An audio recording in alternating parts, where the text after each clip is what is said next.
आज ना टकलीक करून करून मी गौऱ्याला मचाला पाठवले. बाई तुम्ही सांगा, इथं गाव पागून काय पोट भरायचे का? भरायचे नाही ना.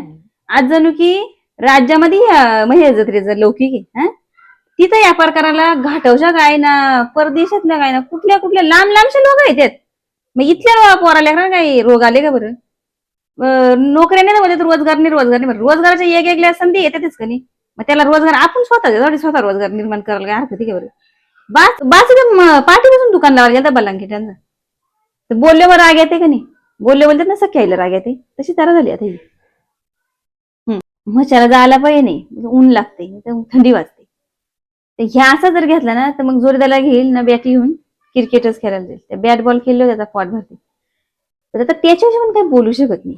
हे आपल्या शहापूरचा त्या शेरेगावचा त्या यांचा कारमाल्यांचा पोर ओमकार तो. तर त्याचा ना IPL मध्ये काय टीव्ही मॅच लागतात त्या. तर त्याच्यावर बोलच हैदराबादची कोणची तरी त्यांची क्रिकेटची टीम आहे ना, हैदराबाद सनरायझर्स हैदराबाद काही सांगत.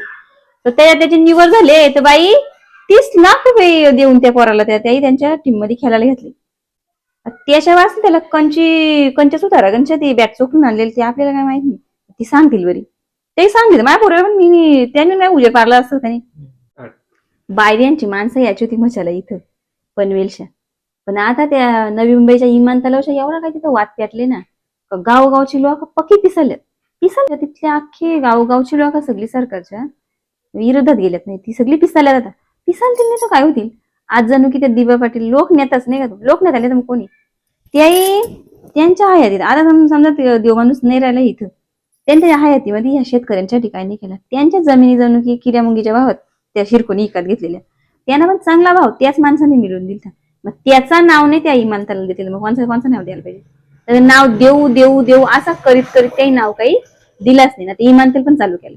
आता पक्की त्यांची आल्या तर निवडणूक महानगरपालिकेची. आता त्या महानगरपालिकेची निवडणूक आहे वाटतं काहीतरी 15 जानेवारीला आहे ना, 16 जानेवारीला तिचा निकाल पण लागायचा. तर मी उलट बोललो का त्याच्या आधीच येऊन गेला असतास का नाही. तर बोललो का नाही मला त्या निवडणुकीचं पण काही काम दिलं ते, तर त्याच्याकरता मग त्याला तिथं थांबायला लागेल. तर बोलले लय आपण हाट करून पण जमायचं नाही काय. त्यांची पोराला तिथंच राहतात.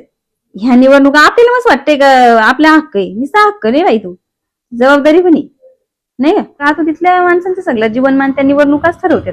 इथल्या त्यांचं आरोग्य कसं असेल, त्या पोरांना काय शिक्षण भेटायचे ते सगळं निवडणूक ठरवते.